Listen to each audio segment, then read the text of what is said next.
So you're a veteran of the show, basically. I guess we can call you that. Like you've been with the show as it changed throughout the. So let's go back to like 10 years ago to today. How has the show changed? Well, the first season, I didn't get to compete in the first one, but they filmed in a parking lot. The second season and the next several were all filmed in Venice Beach.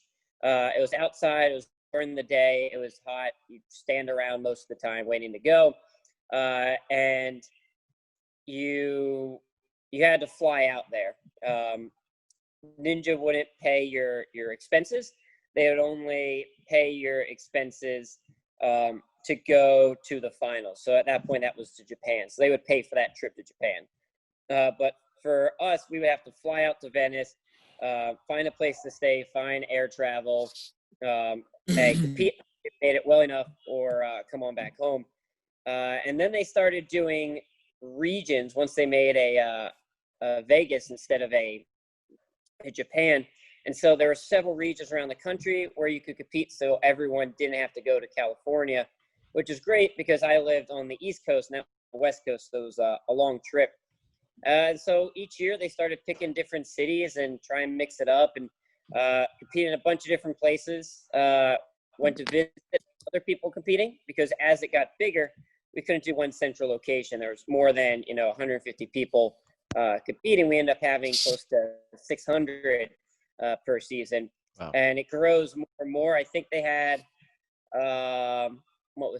70,000 people submit videos last season, if I'm not mistaken, to want to be on the show, and they pick about 600 to do it. So it's got more popular, and people actually know it. Where back then we would just go to a playground. There were no gyms.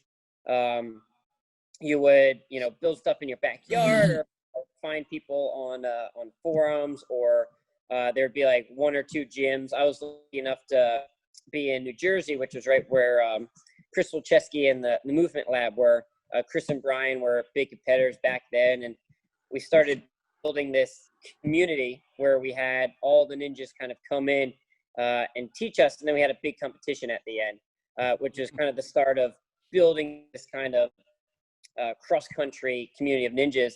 And as that started, the training got better and the skills got better, so the obstacles had to get harder. So I think season 2, the first year I competed, one of the big obstacles was a rope swing, just one rope and it swung. And then the last one before the warp ball was, I think, 4 laches. I think they were like 6 or 8 feet apart, which to think of now would be, absurd to have in a course. That would be like a speed course or what do you mean it's too easy? Like it's like it used to be easy, so it's gotten harder. Oh, absolutely. I mean, right now the 12-year-olds, the 13-year-olds, the 16-year-olds, they're able to compete at the same level that we are now. Wow. And they've been training. I mean, and it's new for you when you first started out, right? But now there are like hundreds and thousands of ninjas around the country. Wow. I've gotten good over a decade. Imagine how good I would be if I was still made of rubber when I started, and figure this little 8-year-old, and then just being able to learn all these skills and techniques and all this strength. It's crazy to see where it's gotten, and it's going to be insane to see where it goes. Japan's gotten they're debatably harder than we are still. They have 37 competitions. They're going to be filming their 38th, it seems. So it's interesting to see all the new stuff that they do because they were the leaders in the very amazing.